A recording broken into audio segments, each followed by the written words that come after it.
it's a big pleasure to meet you. Thank you so much for participating in this talk. I suppose that I could ask some of the same questions I did for Rafal, and I would really like to know more about you personally and your personal experience with conducted improvisation, if you don't mind to share it. Yeah. I took some notes. So, like, my perspective is two things. I'm a psychologist, and I am traditional musician. Like, I discovered more open forms that we call improvised music, whatever that is. I don't know if I like this word.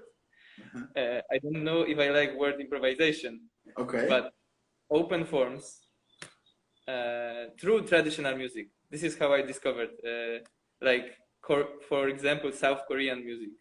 Opened my eyes for things that have structure, but it's not so. The structure is not so apparent.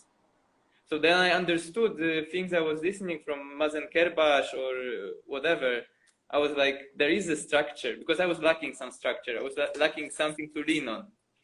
Yeah, and then this was my entrance point, and I'm still a traditional musician mostly. Yeah, and of course I would say that, like, actually these open forms are even more traditional. I would say they are even more primal than what we consider traditional. These things that in traditional music you find a lot of things like noise, actually. Yeah. And second thing, like the second thing that I mentioned about my perspective is being a psychologist.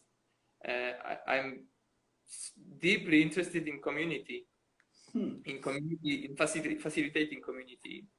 So for me, the process of group decision making, of forming the group itself, like as a social group, and also a process that happens during the session is more interesting than the outcome. And I would say that the quality of the outcome is just an outcome of the interpersonal relations. Yeah. So do you believe the better interpersonal relations, the better the music you will have? So if you have good personal interrelations, you will have good music.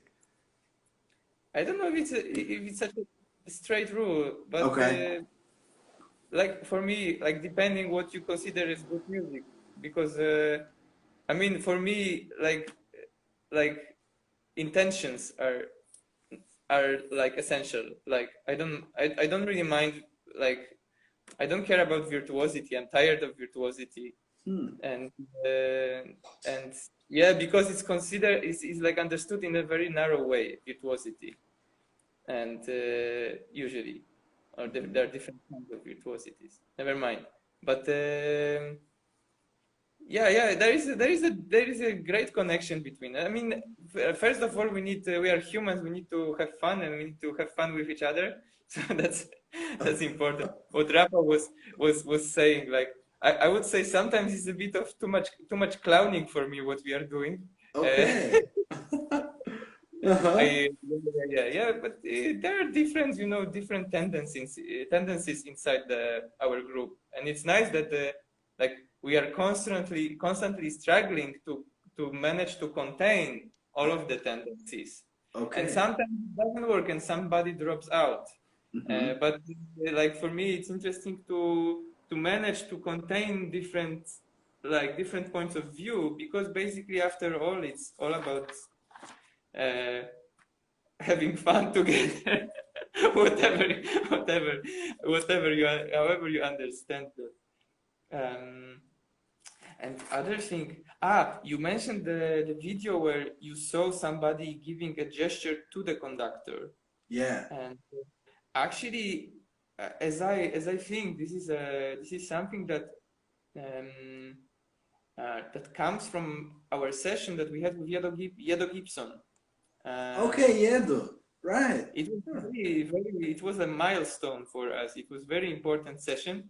At From that day, we were 30 in the concert hall, and we had a rehearsal with him, and he said, I'm not going to conduct. I'm going to do a minor interventions, okay. but you guys know the gestures, and you have to keep eye contact, and you have to keep in contact with each other. You have to hear each other, and if somebody has an idea that is interesting, somebody goes for something interesting, just acknowledge that. Show like one musician is doing something, the other one is just acknowledging, like praising it, you know, like show, you know, go for it, or you know, communicating. And it was really important thing. And after that, we are trying to develop this method where everybody can communicate something. So it's not only the conductor that is collecting the data and then sending the kind of input, but you can look at each other. I mean, we are humans. We can just, you know, wave and then communicate some simple idea. Yeah. Among other things that influenced us, Yedo, like session with Yedo was very important. And like for me, it's super interesting to just not to conduct, but to facilitate what is already happening. So because there is always something happening, always, like it's reality. So you just like connect to this channel, and then you see what is going on. And the most interesting moments I had as a conductor or as somebody that was on the other side were when there was just the stream was going, and it sometimes may be very boring. And like the conductor of Krakow Improvisation Orchestra, she said she loved our performance, but it was boring. And for me, I love boredom. I love these moments that you don't really know, like you don't have a certain form or certain name for something, and it's boring. Yeah, you're waiting. There is nothing happening, or something is repeated many times. Yeah. I like your positive action, the way you think about the boredness in stage. So that leads me to another question, which is because you have this positive action, do you think that something can go wrong on stage, or do you think what could go wrong when you are conducting? It depends what you consider as wrong. I think it's about. Yeah. I don't know. You know, I think it's about the kind of presence you have. Everybody has. I think this is something that is that I'm influenced by from contemporary dance, improvised dance that I do, performance, like postmodern dance, or you know, like so like. It's a way, like presence is essential. Presence, acknowledging others, and then I think that's more than enough. So when something is happening that was not planned, whatever that means, and you acknowledge that, and like you deal with it, you stay with it. I don't know. You don't fight with it. I can't establish a rule right now, but. Okay. But you are present. You're present, and you are dealing with it as yourself, not pretending anything. Then I think, yeah. Yeah, I agree. I totally agree. I know that Butch Morris he has a statement that is being the moment, which he called and I totally agree with that. Being the moment is totally necessarily for starting something like that. And well, in contrast to that, do you think that is there something that can happen that brings the performance really up? Something that what can happen that the performance get really interesting and nice and Yeah, a few things. I think there is the clarity of idea because you might like one might think that it has to be something or something that is there has to be some elaboration, you know, and with that many people, the ideas have to be banal, have to be very simple, and then together it creates something more, something above. So I think this thing it when things are clear for everybody, when everybody are kind of one mind, I don't know, this is interesting. And also, of course, how the audience is doing. We had this moment that I really loved, that we were using voice. I was conducting at that time. And we were I conducted the usage of voice, and there was some pattern that emerged from that, like something repetitive, some pattern, and then I moved this pattern from the musicians to the audience, and audience caught up this pattern. So I was doing like you know, like waves and moving this pattern between musicians and audience, and it was really beautiful. Felt like the energy was very, very high because everybody were just participating. It was amazing. Yeah. That sounds fantastic, man. Yeah, sure. And well, do you? I asked this question for Rafal, and I would like to ask for you as well. Do you have a preferred gesture or a preferred directive or something that you like to use most, or a strategy, something that you know you can tell about your creative process as a conductor?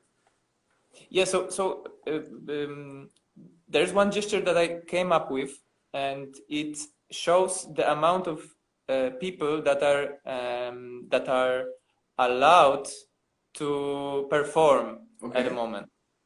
And the gesture looks like this. There is a hand with a number, for example, 2, and I grab a hand with the other. Yeah. Okay. So yeah. And then I'm not indicating who is supposed to perform. The group has to decide. So that's for me it's really interesting score by itself, because there has to be a group decision made, and you can observe different ways people deal with it. And of course, you see that there are people that they tend to go for it very, very quickly. Then there is a question: do I always have to follow my? Do I always have to go for what my impulse is telling me? Maybe I can wait. Yeah. And this gesture requires a lot of work, of course, because every time deciding if I'm gonna give space to others or if I'm gonna take space. If 2 people are playing, for example, I showed the gesture that allows 2 people to perform. So 2 people are performing, and one of them made a pause. So somebody can actually enter and take the place of the other one. And so it is very fun. It reminds me a gesture in Soundpainting where it's coming and going, and it's the same idea. So you just say coming and going, and then you say the number of people who can actually play together at the same time. So then you can move the people who are playing. It's this quite same idea.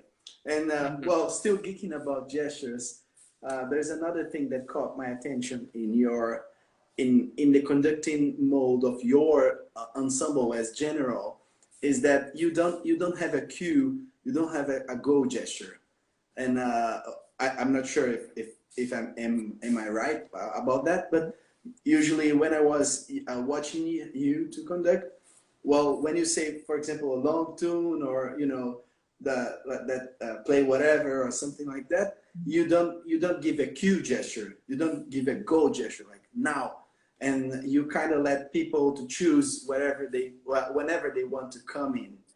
And I was thinking about if this is intentional or not. I don't know. We are a bit clumsy, you know. Still, I guess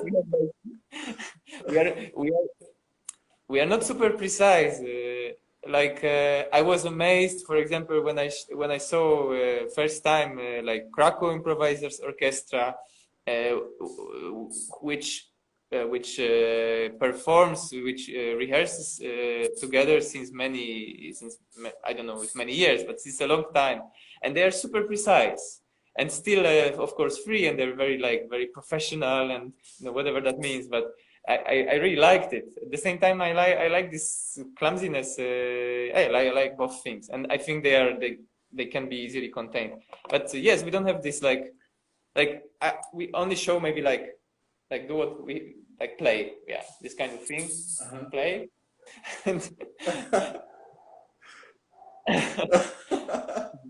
Yeah, man, I love the way you are creating your own style of doing conducted improvisation, and I wish you keep doing that and creating a lot of great things.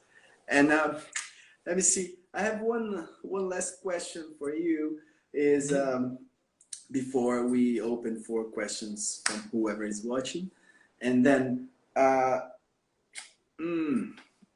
could you share, I did ask the same thing to Rafal, and I would like to repeat to you, if could you share an interesting story that you remind with your heart, something that it happened to you that you really like to remind?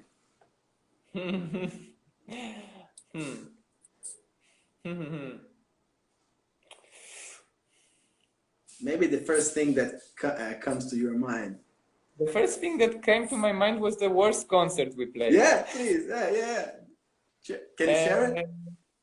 Yes, of course. It was actually just after the best concert we played, and it was just really long, and we didn't do breaks between conductions, and I think most of people were tired. Like, they were tired, and most people wanted to finish. I don't know, at least those I think, I mean, maybe I'm looking through my own perspective, but some people wanted to escape, and it was for me it was kind of traumatic. Yeah, because we are like kind of amateurs, also whatever that means. But sometimes children in the fog, and sometimes it comes out amazing, and sometimes it can come out not so amazing, a bit dull and heavy. So it's like a living plastic energy that is not always you can control it. This whole society, this community thing. It's I think when I don't know, when this is the thing that I thought about. It is a great story, man. Yeah, thanks for sharing. And it definitely reminds me about how we should deal with our expectations when we are, in front of a group of improvisers. And definitely I agree that you have to deal with your expectations to not get frustrated, and that's it. Well, thanks for sharing, Borys. I will move on to questions from the people who are watching, and well, the first one is, can you see the question? Not really. Okay, so I'll read it for you. So, do you apply any lessons from psychology to your music? Not directly. I'm not a practicing psychologist. Okay. I was always more of a musician. But I guess, I mean, I'm specialized in clinical psychology, which I don't know if it has so much to do with but with this. But I'm also specialized in how is it called in English? Animating local communities. So performing, like conducting actions, for example, that would bring people together. And this I was practicing long time before. I was doing some things to animate the tissue of the city that I lived in, of Poznan. Yeah, certainly. I mean, I'm a son of psychology, of psychotherapists also, so I have this kind of way of thinking. I'm just like super much interested in how people get together, how they can create something together with synergy. Yeah. Okay, so still about your psychologist state. How being a psychologist opened your listening? I don't think really. I think it's more important that my father was listening to crazy music since I was a child than studying this questionable quality studies in Poznan. Yeah. Yeah. Having this perspective didn't really come necessarily from my studies. I think it just it was an interest that was with me on. I know. Yeah, cool, man. Cool. I personally come from architecture, and I think architecture helped me a lot to understand structures in music. You know, all this crazy geometry thing. But I'm sure that your background, whatever it is, it surely influences the way you think, the way you propose things, and for sure you conduct differently from Rafal, for example. Yeah, I do. I'm more interested in not doing too much as a conductor, actually. But also I'm interested like what we want to develop slowly. There are a few things that we want to develop, and they are connected. Is to work with rhythm. Okay. Because my background is my teacher. He comes from Middle Eastern music, but also from Southern Indian music. And the approach to rhythm is very particular approach of him and of Southern India and of traditional music, basically. Okay. Rhythm is a really neglected layer of music in the West, in the global West, really neglected. And in improvised music, also really much. I mean, there is some messy stuff going on, like arrhythmical but rhythmical or something, but not many people actually go into rhythm, but doing it out of cliches. So or consciously using